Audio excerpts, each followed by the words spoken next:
I served as the director of speechwriting for the Israeli delegation to the United Nations. I was there for about 3 years under Ambassador Ron Persor. I think the best way to describe it is probably the theater of the absurd. It's no secret that the UN has an enormous anti-Israel bias, and you see this manifest really in every committee and every arm of the United Nations. And the bias really is overt, and it's a product of an institution that was well-meaning in its founding, but in the 1960s, you see waves of decolonization sweep across the Middle East and North Africa. Country after country gains its freedom and goes on to join the United Nations. And the rule at the United Nations is one country, one vote. So every country in the world, no matter how large, how small, how rich, how poor, how democratic, or how tyrannical, gets a vote at the United Nations. And sadly, there are many more nations in the world that are not democracies. And we see this manifest in many ways at the UN, and one of which is the anti-Israel bias. How surprised are you at the level of that bias, that it's reared its head since the October 7th terror massacre on southern Israel, a series of acts that were perpetrated on civilians? How shocked have you been by the response of the UN and associated organizations? I don't think we quite understand the magnitude of the times that we're living in. What happened on October 7th defies belief. It was the single largest massacre of Jews since the Holocaust. And aside from the enormous numbers, 1,200 people murdered, 240 people taken hostage, what we're learning about increasingly is the sheer brutality and just the absolute cruelty of what Hamas perpetrated predominantly against civilians. They did attack military bases, but they also attacked people in their homes at 6 a.m. on a Saturday morning in quiet, peaceful kibbutzim, which are little farming communities near Gaza. So if you're intentionally attacking kibbutzim and homes at 6 a.m., the intent is to terrorize and to brutalize civilians. That's first of all. And the United Nations exists to protect civilians from these types of harms. The second thing is that Hamas could not be clearer about its intention. First of all, in its founding charter, which explicitly states that the goal is to eliminate Israel. And second, by very clearly documenting their crimes on October 7th. They wore the GoPros, they went live on social media platforms to share what they were doing. So while Hamas is absolutely crystal clear in its crimes, the response from the international community has been shameful or silence, which is equally shameful. And the magnitude of what we're experiencing means that this is going to be spoken about and talked about for decades, if not centuries to come. And people are going to ask us, our children and our grandchildren are going to ask us how the world responded. And they're going to ask, did the United Nations and other international organizations and human rights groups, did they rise to the challenge? Did they denounce the terrorists? Did they denounce the atrocities? And did they demand the release of the hostages? And we're going to have to tell them the truth, which is no. And worse than that, they're going to ask us, well, did ordinary people go out in the streets to denounce terrorism and to demand the release of the hostages? And we're going to have to tell them some did, but a far greater number of people went out into the streets in support of the terrorists. Since October the 7th, there has been a growing wealth in testimony of sexual violence by Hamas terrorists using rape as a weapon of war. How outraged are you by the lack of acknowledgement of these crimes and, in turn, the lack of condemnation? I'm beyond outraged. I was at the United Nations on Monday this week where a session was held about the rape and sexual violence perpetrated by Hamas on October 7th. And you have eyewitness accounts, you have forensic evidence, you have captured Hamas terrorists who actually admit that their instructions were to go and to rape women and children.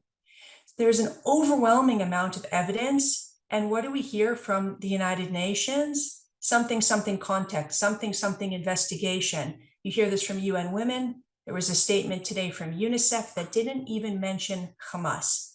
And we all know the truth, that if this was any other people, any other nationality, any other religious group, the condemnations would have been swift and explicit. And to the outside world looking in, there's a huge importance to organizations like the UN in calling out and condemning Hamas for this kind of crime, because it's hard enough for people to get believed in the first place. And when an official body with such influence doesn't provide an acknowledgement, then it makes this almost impossible. Absolutely. It's even worse. The United Nations doesn't even recognize Hamas as a terrorist organization.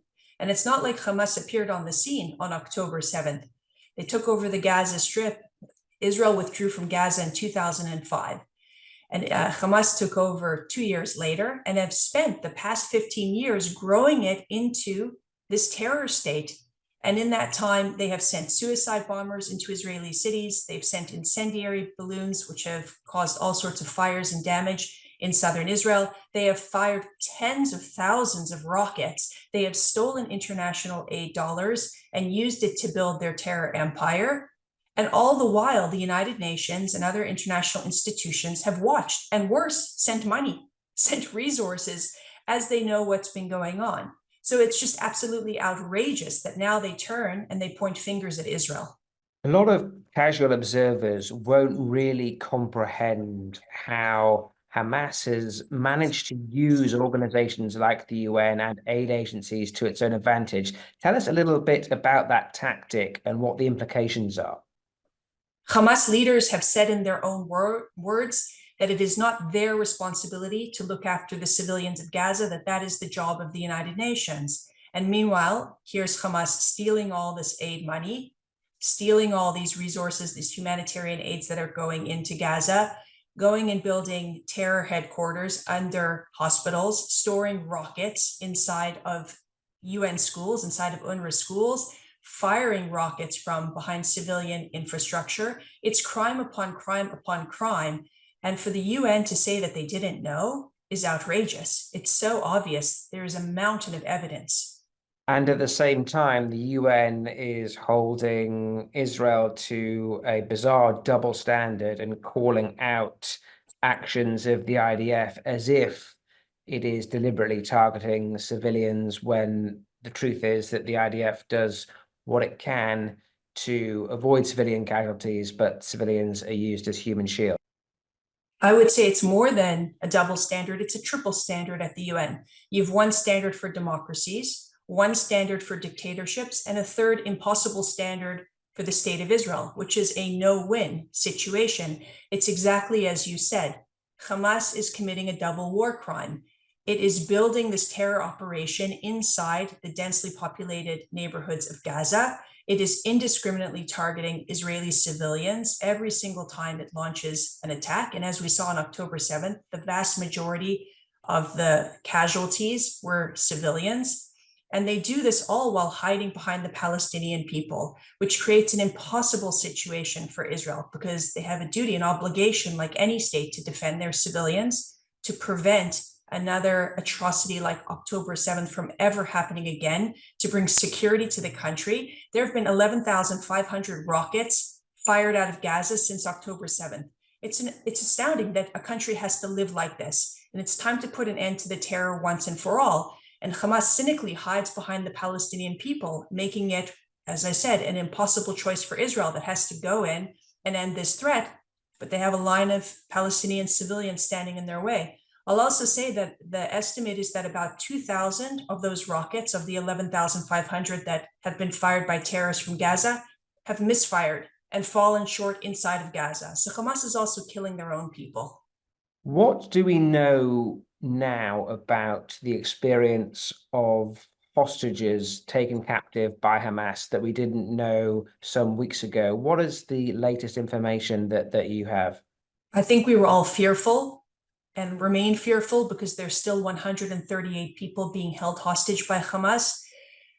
But given that over 100 people have now been returned to Israel, we have a clear sense of what is being endured. And we have to keep in mind that these were the people Hamas was willing to return, meaning presumably the ones who are in the quote unquote best condition. There's accounts of starvation. There was a Thai national who said he had to eat wet toilet paper to eat in order so that he wouldn't starve. You have incidents of physical abuse. You have children who were burned on the leg so that they would be recognizable if they tried to run away. You have incidents of a little boy being held in solitary confinement for 16 days. A small boy, can you imagine what that's done to his mental health? He was also forced, along with other children, to watch videos of the atrocities of the October 7th attacks. And when they cried, they had guns held to their heads and they were threatened. And it's account after account. There was testimony today that came out in Israel that at least 10 of the people released were sexually assaulted. And has the UN said anything at all? The United Nations statements have been, if they have existed, have been less than worthless. There was a statement today put out by UNICEF that outrage over sexual violence committed on October 7th, but it's not attributed to anybody. They don't say the word Hamas. It's taken 2 months for UN Women to muster the ability to, again, give an inadequate statement. And it's absolutely feeble and shameful the way that the world has responded to the crimes committed against Israeli women. And could the same be applied to the Me Too movement that came out in force to support women in this kind of situation? There has been a deafening silence, according to many critics. Absolutely. I think the rule of thumb at this moment is Me Too, unless you're a Jew, in which case we're going to have to look at the context and explain to me what exactly is the context that justifies the rape and sexual violence committed against children and women. So what is the answer then when organizations like the United Nations don't feel the need to condemn atrocities? What should happen? First of all, we have to hold them to account. We can't let them off the hook so easily. There should be outrage going to each of our governments, to our respective governments, and those governments should be demanding action from the United Nations. The same is true of the human rights organizations. Individuals should not be funding the organizations that have not been clear and unequivocal in their condemnation of Hamas. And I think in the international arena, there's also quite a lot of work to do. First of all, there's 22 Arab states that are routinely now condemning Israel, but I don't see those states opening their borders to Palestinian refugees. This war would be over a lot sooner if those Arab countries would open their borders, accept innocent Palestinian civilians so that they can no longer be used as human shields, and the IDF can go and complete its mission, which is to rescue the hostages and to destroy Hamas's ability to wage war. Second of all, when it comes to Qatar and Turkey, they are allowing Hamas leaders to live like kings within their borders. That's unacceptable. They need to have economic pressure, diplomatic, political pressure, to force them to expel those Hamas leaders and to place pressure on Hamas to release all of the remaining hostages. So how do you see the next weeks and months play out as the IDF continues its mission? Clearly, it requires a degree of international support from its most fervent allies. But as war continues, how concerned are you that that support ebbs away? I think what we need to understand is that Hamas has been building a terror state since 2007. And a terror state built over the course of 15 years can't be undone overnight, particularly if an army like the IDF is doing maximal efforts in order to prevent harm to innocent Palestinian civilians. To be able to uproot Hamas and to rescue the hostages is going to take time, and it's going to have to be a slow, very intentional effort. And we need to support them in this because the goal of peace-loving people shouldn't just be to end the fighting between Israel and in Gaza right now. It should be to end the fighting of Israel in Gaza forever. And that is only possible by removing Hamas, removing the threat that Hamas presents to the people of Israel and the absolute brutality and tyranny that they impose on the Palestinian people of Gaza. And once Hamas is wiped out, what should happen then in terms of security in Gaza? I think we have to learn from what's happening in the West Bank. So there have been some people that have proposed that the Palestinian Authority take over, but we've seen that that's hardly a peaceful situation of the Palestinian Authority's control in the West Bank. And ultimately, the goal has to be what's going to bring maximum security for Israel and at the same time, maximum opportunity for the Palestinian people who have had, for the last 15 years, no free speech, no free press, no freedom of mobility, no freedom of expression. There's an opportunity here to really create a new situation, a new reality for the 2 million plus people who are living in Gaza. And so the goal has to be about what's going to bring maximum efforts for them. So perhaps it's an international coalition, perhaps it's a project of the Abraham Accords. I think we have to be inventive about what the situation is going to look like and not default to simple answers. And how angered are you by the marches that have been taking place in many cities around the world in support of Hamas, even though maybe the protesters aren't directly, in some cases, praising Hamas's terror atrocities? There is a disguised support, or in some cases, not so disguised.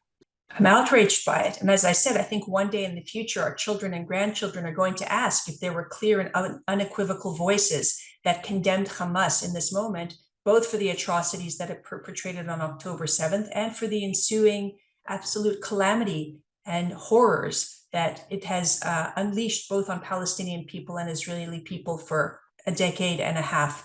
And the truth is, when you go to these protests, when you look at the videos of them, you don't see a single sign that condemns Hamas, but you see plenty of signs and plenty of chants that condemn Israel. And worse than that, October 7th opened the floodgates of Jew hatred worldwide. And you're seeing rabid anti-Semitism inside of these protests.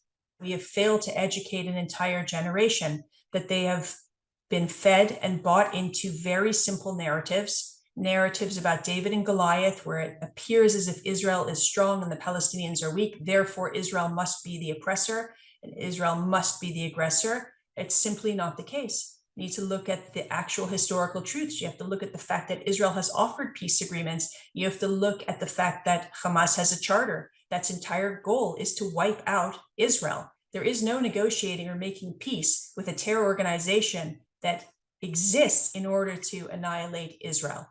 And so I think we have failed to convey those messages. And I also think that people have fallen into the trap.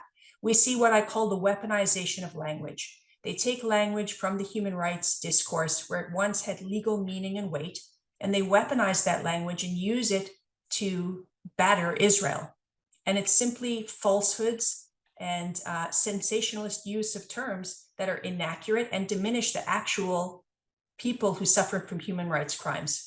What sense do you think there is that there needs to be a de-radicalization of attitudes in Gaza? Because whilst Hamas has been a tyrannical regime since Israel pulled out of the enclave, clearly there is a degree of support for Hamas, albeit some of it provoked by violence and fear. But aside from that, there has to have been some support for Hamas to have survived in the way that it has. You're absolutely right. And it's not just inside of Gaza. We can also see this in the West Bank, where the Palestinian Authority is the governing authority. And this is the result of an entire system, an entire culture that is teaching generation after generation of Palestinian children that Jews are evil and that they need to grow up to be martyrs, to slaughter the Jews. You see this in the textbooks that children are being taught. You see this in the sports tournaments that are named after quote unquote martyrs. You see this in the symbols all over when you walk through Palestinian towns where there's celebrations and memorials to the martyrs. It's a culture that celebrates death. And that is exactly right. You're right, that that's not something that you can hope to eliminate overnight. There is a military objective to remove the Hamas war machine. And at the same time, an international effort is required to help to educate the next generation of Palestinian children to want coexistence, to want to have peace with the Israeli people. I'm disappointed when I look at how the world is responding to what's going on. There's no question about that.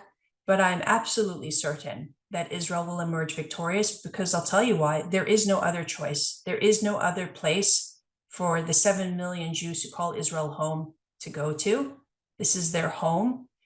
And the country is united in the understanding that October 7th was the last straw, that there was the military efforts to stop Hamas. There were economic efforts to stop Hamas. Gazans, there were 20,000 work permits that Gazans had before October 7th, and it's all to no avail. And ultimately, to understand that you have a jihadi death cult living at your doorstep, that there is no alternative but to go and to root them out. And something, a terrorist state built over the course of more than 15 years, will not be undone overnight. And the Israeli people understand that, and they have the patience and determination to see this through. And if there's one thing that Jewish history tells us, is that if we're looking to the rest of the world for approval or support, we'll be waiting forever. And we've learned that lesson time and time again. And fortunately, we now live in a world where we have a Jewish state, a state that has the ability to protect the Jewish people and to protect the citizens of Israel, and they're going to see it through. Prior to this war, Israel appeared to be pretty divided in terms of its political outlook and the feelings of its citizens towards the government. How do you see things unfolding there? I think Israel's enemies thought that Israel was much weaker than it actually is, because it saw the divisive nature that took place in Israeli society prior to October 7th over the issue of judicial reform and concerns that much of the Israeli public had with the Israeli government. And that, by the way, is a sign of a vibrant democracy. People say that they can't disagree with Israel. Well, I always say half of the Israeli people seem to disagree with the government of Israel. So there's certainly not an issue of disagreement in policy or action or leadership. The question is when you deny Israel's right to defend itself, normally the people that deny Israel that right are the same people who believe that Israel has no right to exist. And we have to discount their thinking, because Israel has every right and legitimacy to exist.